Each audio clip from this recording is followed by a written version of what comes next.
Welcome. You're listening to the Malcontent News Russia-Ukraine War podcast, the show that cuts through the fog of war and updates you about the ongoing conflict in Ukraine. Don't forget to like, comment, and subscribe on Apple Podcasts, Spotify, and Google Podcasts. Hello, I'm Marina Yevshan, your host of the Russia-Ukraine War Report podcast, and today is May the 9th, 2024. It has been 3,755 days since Russia started covert military operations in Crimea, 10 years and 79 days since the start of the Russia-Ukraine war, and 2 years and 76 days since Russia expanded its war of aggression. Today's podcast looks at events that happened on Wednesday and Thursday morning. During the podcast, you will find the Russia-Ukraine war map helpful to visualize the areas discussed. A link is in the podcast description. There are map updates today. The Russia-Ukraine war report is compiled by our team from around the world. Today's report includes information from our direct contacts and journalists in Ukraine, the Russian Ministry of Defense, the General Staff of the Armed Forces of Ukraine morning reports, operational commands in North, South and East of Ukraine, open source intelligence, our in-house team of analysts and geospatial experts, and pro-Ukrainian and pro-Russian male bloggers and social media channels with a track record of trying to be accurate. We have one mission: the truth, because the truth matters.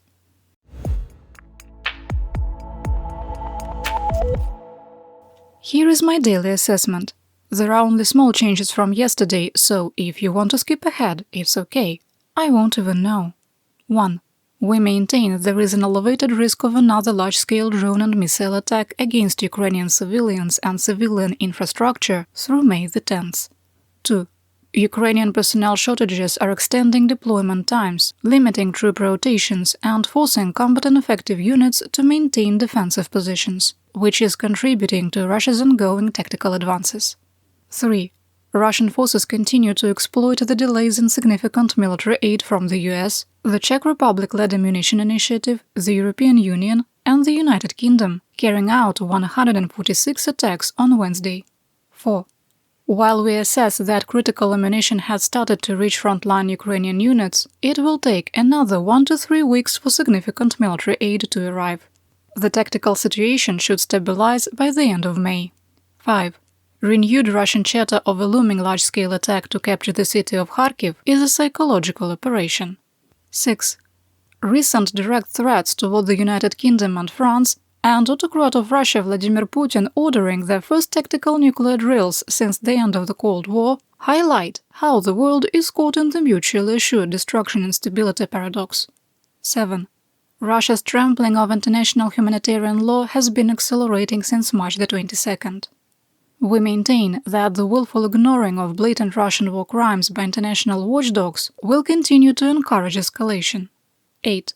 Multiple European government intelligence agencies have also assessed that the disjointed response to Russian threats directed at Ukraine's allies is encouraging Moscow to expand its global hybrid warfare campaigns. We maintain that continued inaction and the excessively risk-averse rules of engagement support an environment ripe for a serious international incident. 9. The attacks on Ukraine's energy infrastructure have incrementally increased the chance of an intentional nuclear accident at multiple nuclear facilities in Ukraine, and the situation is more serious, especially at the Zaporizhzhia nuclear power plant, than what the International Atomic Energy Agency is reporting.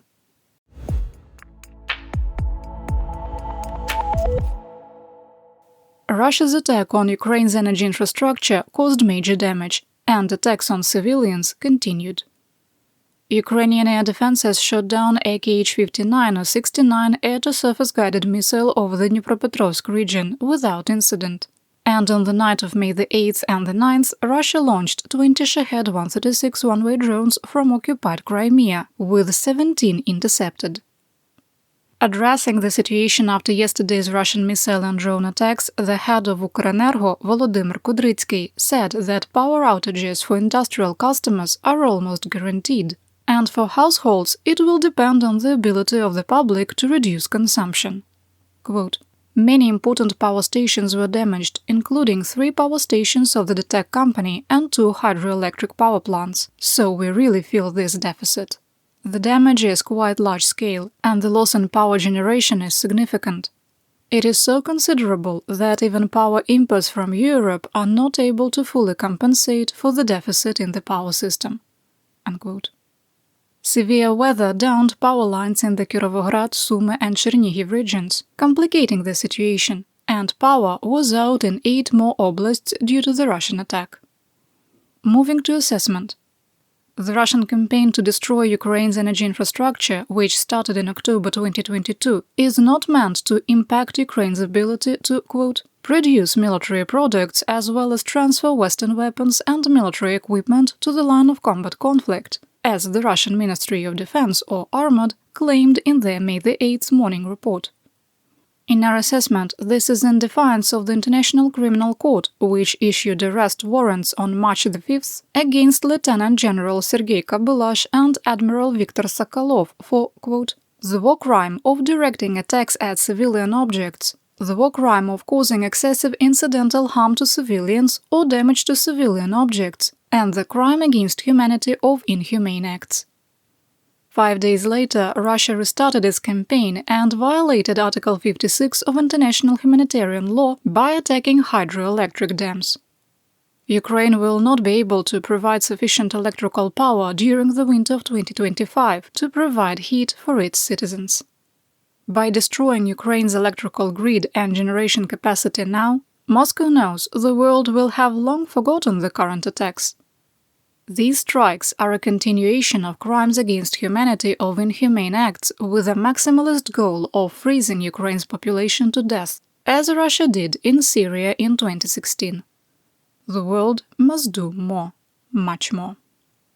In the Kharkiv Oblast, Russia bombed a football pitch in the Saltivsky district of the city of Kharkiv, where children were playing.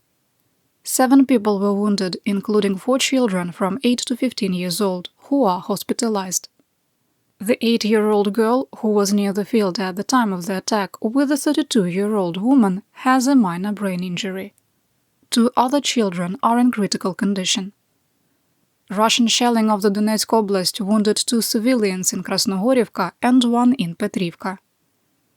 Russian forces also shelled the village of Vasilyanka in the Zaporizhia Oblast, wounding a woman. In the Kherson Oblast, 12 villages and settlements and the city of Kherson were bombed, hit by drones, and shelled by artillery, injuring 1 person. The damage to the railroad infrastructure in the city of Kherson from a midday attack was repaired, and rail service between Kyiv and Mykolaiv has restarted.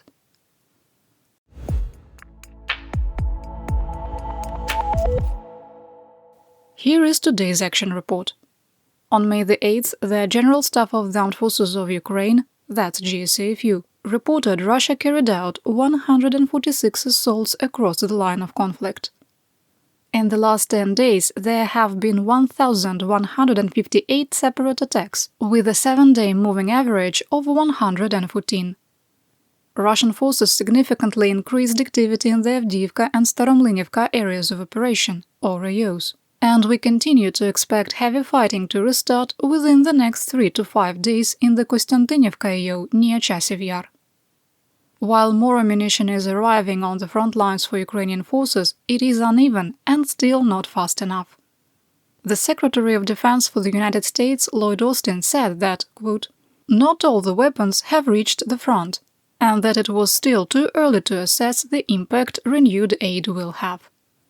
In the Soledar AO, Ukrainian forces were forced to fall back due to a lack of ammunition and resources. During yesterday's missile and drone attack, Ukrainian air defenses achieved a remarkable 1-for-1 ratio for intercepts. Every air defense missile fired reached its target. That makes the 78% success rate even more remarkable and highlights the skills of the Ukrainian armed forces.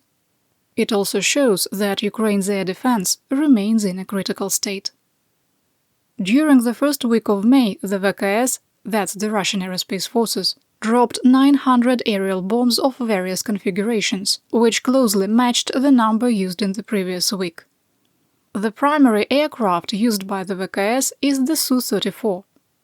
Ukraine needs to be sufficiently equipped to regain air parity and force Russian aircraft to operate further away from the front lines.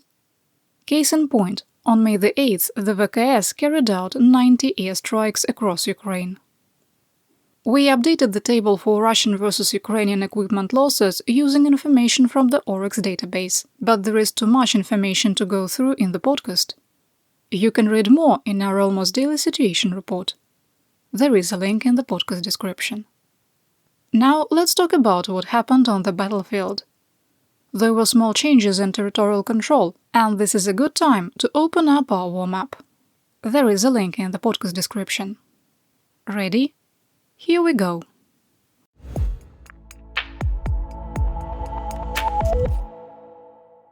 Starting in the Kharkiv Oblast, Russian forces continued their attacks in the Kupiansk AO.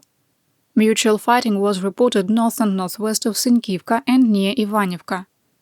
A Russian sabotage and reconnaissance squad crossed the Ukrainian border near Pylna. The unit was discovered, engaged, suffered losses, and retreated into Russian territory.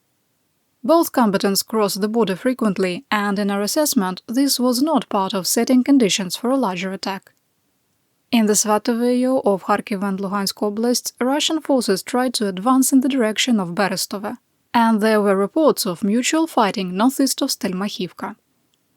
In the Kremenna AO, Russian forces probed Ukrainian defense near Makiivka and east of Nevske, with no change in the situation. Fighting also continued south of Dubrova and Kuzmine. In the Siversk AO of the Luhansk Oblast, Russian forces restarted their attacks east of Bilogorivka and continued their attempts to advance on Verkhnyokamyansk from Zolotarivka.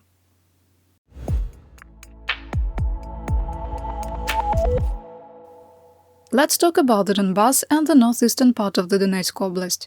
In the Siversk and Soledar AOs, Russian forces continued their attacks east and south of Spirne, southeast of Vyimka, at Vesele, and south of Rozdolivka.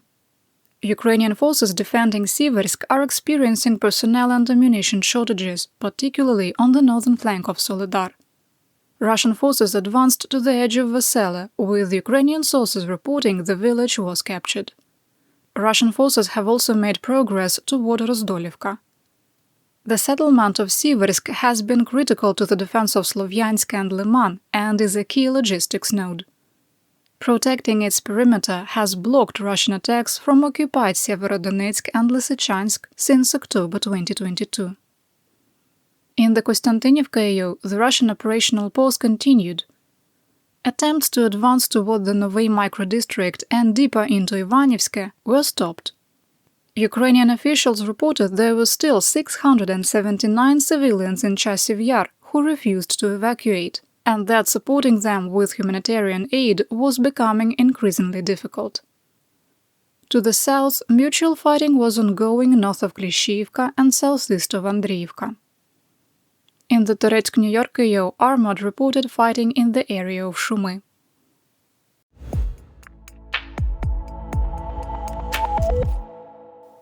In the southwestern part of the Donetsk Oblast, Russian forces intensified their attacks in the Avdiivka AO, conducting 45 assaults. Russian forces discontinued their attacks in the direction of New York while attempting to push through Ukrainian defenses around Ocheretane. A geolocated video showed that Russian troops had made marginal gains near Novoalexandrivka, advancing approximately 200 meters further north. From the railroad grade parallel to the T511 highway, Russian forces attempted to advance toward Yevhenivka and Sokil without success. Armored reported fighting continued in the area of Solovyovo. Heavy fighting continued east of Novopokrovsk, where a Bradley infantry fighting vehicle with the 47th Motor Infantry Brigade destroyed a Russian T-80 tank using a TOW anti-tank missile. South of Berdychi, heavy fighting continued near Semenivka. Fighting also continued east of Umansk, in Netailove, and in the garden area south of Pervomaisk. Russian forces briefly reached the edge of the Ukrainian fire base at Nevelske, but were pushed back to their earlier defensive lines. In the Vuhledar AO, Russian forces continued to be held in part of and near the refractory factory in Krasnogorivka. Russian troops were able to advance from Staromykhailivka from the east and re-entered the residential area of the settlement. Airstrikes from the VKS continued, complicating the Ukrainian defense.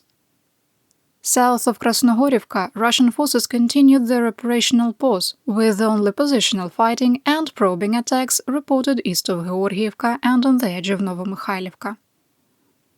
Russian forces restarted significant attacks in the Staromlynivka AO. After being pushed out of Urozhaine, Russian troops carried out 19 assaults on Staromayorsk from the south, southwest, and west.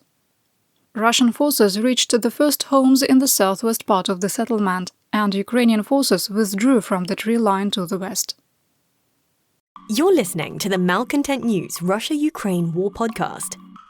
Our team of journalists, researchers, and analysts is funded by readers, listeners, and viewers just like you. To support independent journalism, please consider becoming a patron. You can find us on patreon.com/malcontentnews.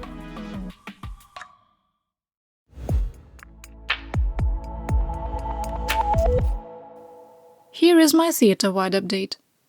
Martial law and mobilization in Ukraine were extended through August the 11th, after the Verkhovna Rada almost unanimously approved President Volodymyr Zelensky's request. The Rada also supported the second reading of a draft law that will permit the mobilization of convicts into the armed forces of Ukraine. Convicts cannot be forcibly mobilized and will have to be fit for military duty and have at least 3 years of their prison sentence remaining. Individuals who committed crimes against the national security of Ukraine, gender-based violence, encroachment on the lives of law enforcement officers, killed 2 or more persons, conducted particularly serious corruption offensives, or held particularly responsible positions regardless of the crime would be ineligible. Individual mobilization would have to be approved by the court and the commander of the military unit they are assigned to. The draft law also requires penal soldiers to serve in special military units. At the end of 2021, according to the Institute for Crime and Justice Policy Research, Ukraine had approximately 50,000 people in its prison system. It's estimated that between 15,000 to 20,000 meet the criteria to be mobilized. After expanding its war of aggression against Ukraine, Russia created its first penal unit with 1,000 convicts assigned to the now-defunct private military company Wagner Group in June 2022. The 1st Battalion suffered over 90% casualties but was seen as a success, with Russian autocrat Putin approving Project K. In February 2023, Moscow blocked Wagner Group from recruiting convicts and formed their own penal units under the command of the Ministry of Defense. Analyzing Russian missile debris from the May 8th attack, a new modification to the Kh-101 cruise missile was exposed. Russia added a second 400-kilogram fragmentation warhead in addition to the high explosive payload. British intelligence believes their modification has cut the range in half, but has made the missiles more effective on non-hardened targets. One of the missiles was shot down over Kyiv, and the serial number indicated it had been built in April 2024. The General Director of Ukroboronprom, Herman Smetanin, said that Ukraine is now matching the production rate of UAVs similar to the Iranian-sourced Shahed-136. We have maintained that Russia and Iran can produce up to 400 Shaheds a month for use in Ukraine. Poland reported that the military no longer operates the S-200V Vega air defense system, and all inventory is gone. They didn't say where the inventory went to. The Ministry of Energy of the United Kingdom added almost $25 million in emergency humanitarian aid to the Ukrainian Energy Support Fund. The funds can be used to purchase equipment to repair damaged energy infrastructure, strengthen physical protection, and provide backup power. The President of the Czech Republic, Petr Pavel, said that the first 180,000 artillery shells for Ukraine will be delivered in June, and confirmed that the shipment was not moving as fast as he would like. Another 300,000 artillery rounds are in the process of being purchased, and if funding could be secured, another 700,000 are available.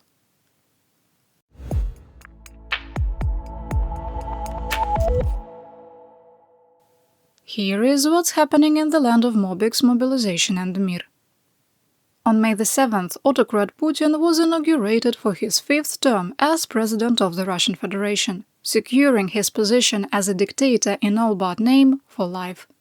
While Putin knows that his people love and adore him, all communications in the center of Moscow were suppressed, including GPS, GLONASS, cellular coverage, Wi-Fi, and internet access. The head of the Russian Orthodox Church and former KGB agent Patriarch Kirill offered a prayer for Putin, calling him Your Highness, which contained a warning at the end. Quote, Saint Alexander Nevsky is close to you and me because we are both from St. Petersburg. This man did not show any grace to enemies, but he became famous as a saint. Because it is one thing to protect your motherland from the enemies, and another thing to smash your enemies right and left because you are taking out your personal phobias on them or to achieve your career interests. It was at that moment a closed-eyed Putin looked up at the Moscow Patriarch, who ended with, quote, God grant that the end of the century means the end of your stay in power. The reference to Nevsky is interesting, given an oversized place in Russian history due to his stopping the eastward expansion of the Teutonic Order of Knights. Historians believe that in his late years, Nevsky became subservient to the great Han Batu of the Golden Horde because he viewed the West, the Crusaders, and the Holy Catholic Church as a bigger threat to orthodoxy than the Golden Horde of the East. The Russian princes of Muscovy would go on to become the collectors of local tribute for the Han. For Westerners, the comparison seems almost insulting, but for Russians, Nevsky is an incredibly important historical figure. Putin's acceptance speech was described as dull. He never mentioned Ukraine, instead framing the ongoing war of aggression as one against the entire West. Quote, We are a united and great people, and together we will overcome all obstacles. We will realize everything we have planned, and together we will win. He went on to say that, quote, The interests and security of the peoples of Russia will be above all for me, and that the Russian Federation, which, quote, faces serious challenges, will go through a difficult period with dignity. There is rampant speculation that Minister of Defense of Russia Sergei Shoigu will be replaced between May the 10th and the 15th by exiled General of the Army Sergei Surovikin. On May the 8th, in a secret hearing, a Moscow court decided to hold Deputy Minister of Defense Timur Ivanov in pre-trial detention through June the 23rd. Ivanov, one of Shoigu's closest deputies, is accused of embezzlement and corruption from 2016 to 2024 that could exceed 1 trillion rubles. That's $10.9 billion. To put that into perspective, that would be equivalent to embezzling $136 billion from the United States military budget over 7 years. Kremlin watchers believe that Shoigu had to know about the depth of the corruption due to how Ivanov flaunted his wealth and the amount of money involved. Russian propagandists shared pictures of Surovikin on an airplane flying back to Moscow. Once the commander of the VKS and all ground troops in Ukraine, Surovikin spent up to 2 months under house arrest after the Prigozhin rebellion in June 2023 and was stripped of his command. He later reappeared in Africa and has been quietly involved in transitioning private military company Wagner Group's African operations to the Kremlin-run Africa Corps. Moving to assessment. Since October 2022, there have been almost continuous rumors that Shoigu and the chief of the General Staff of the Russian Armed Forces, Valery Gerasimov, will be fired. The arrest of Ivanov and the investigation expanding to 2 more deputy ministers of defense has likely put Shoigu in the most precarious political position of his career. Gerasimov, who has been almost invisible for a year, is in a substantially worse place. Named the commander of all Russian ground forces in Ukraine in January 2023, the troops under his command have not achieved a single strategic military goal.